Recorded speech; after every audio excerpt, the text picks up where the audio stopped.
خب در مورد اقدام امروزا خیلی که ما و شما شاهد آن هستیم در دهه باورستان جماعت دیوتی وطن نویای فرخور مردم دهه باورستان اقدام گرفتن همه دست جمعونا همه کسا دست با دست با هم کرده راه رو نیاد میکنیم با مسافه 2.5 کیلومتر ما احسان میگم با مردم دهه باورستان با خورد زن مردش از نام حکومت نوحیه حکومت جمهوری احسان میگم سلامت یادآور باشم که رئیس جماعت دهاتی وطن بابا نظر سلامت باشن.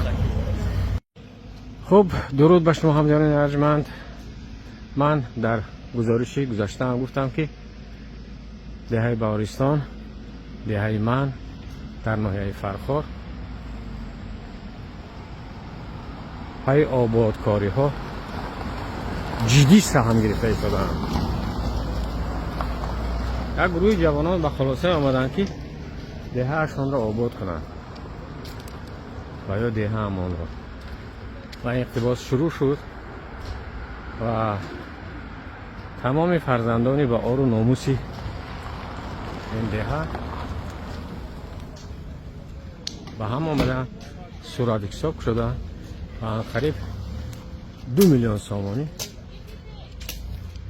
مبلغ جمع شده است تا اینکه راه دهه را و کوچه و پس کوچه دهه را آباد و بنیاد کنند. و امروز یک نوع به قول شنبگی است. تمام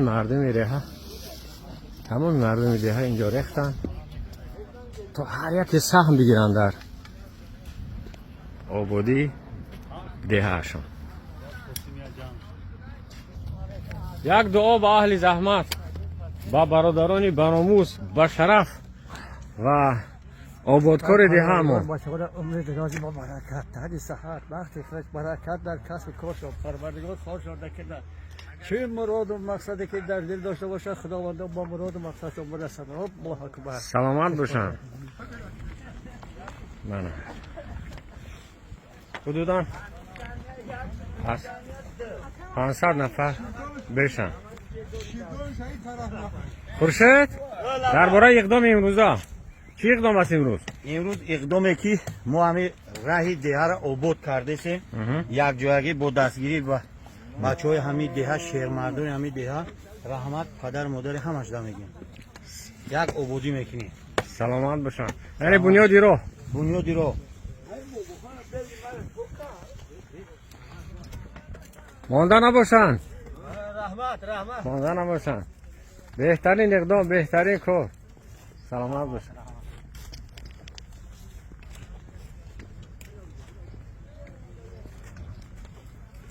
خب ادامه گزارش است از آبادکاری ها در دهه باورستان. چی اقدام است امروز باز؟ تشکر. نظم درست نصیب باشد عزم داریم که نیت داریم که همین نقطه جویبارا رو به ترتیب اندازیم که بینا رو به ترتیب نانداخته راه سازی کردن نمیتونه. امروز تازه کردن جویبارای هر دو پهلوی راه حشری عمومی اعلان کردگی و مردم قشلاق خانه بچه‌ها یک کردیم که آماده هستن کار سر کردیم. ببینم بیشتر از 500 نفر یعنی که این اقدام رو همه دستگیری کردن.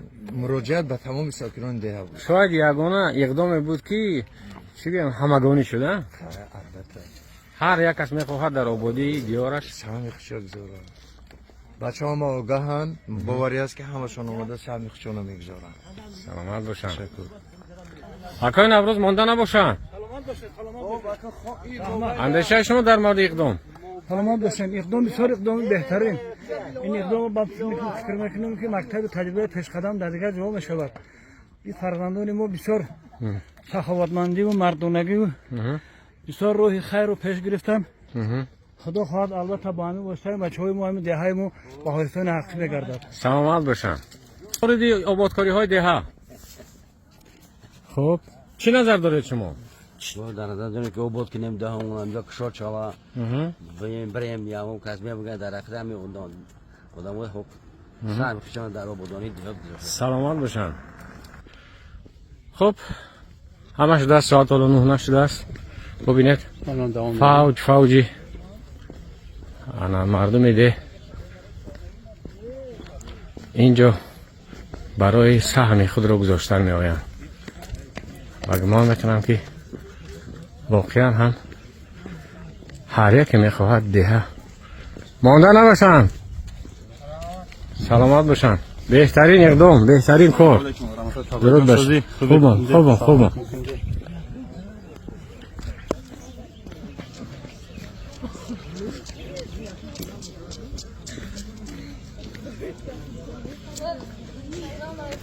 اگر در تمام تاجیکستان چنین اقدام ها صورت بگیرد و حتما صورت گرفته است از زیر راهبری، زیر هدایت های جناب عالی و از بهترین اقدام هایی که امروز هم طور که گفتیم در دهه ما صورت گرفته است. مانده نباشند. یعنی الان خیر اندک این وطن را آباد باید کرد، این وطن را بنیاد باید کرد، فوندامنتش رو، اساسش رو، بنیادش رو جناب عالی گذاشت. در همه برآمدهایش پرزیدنت مملکت میگوید که جوانان آینده این ملت هم و اقدامی که در دهه ما صورت گرفت محض از جانب جوانان بود. ما به جوانان اعتماد و امید داریم و سهم کارمندان تکنیکی را نیز ما باید تاکید کنیم که آنها شبانه روزی اینجا فعالیت دارن و البته حالا کار به تکنیک نمی شود، به اکسکواتر، به تراکتور، به ماشین، با آنها نیز جهانی سپاس. اکثریتش مردم این دیه هستند،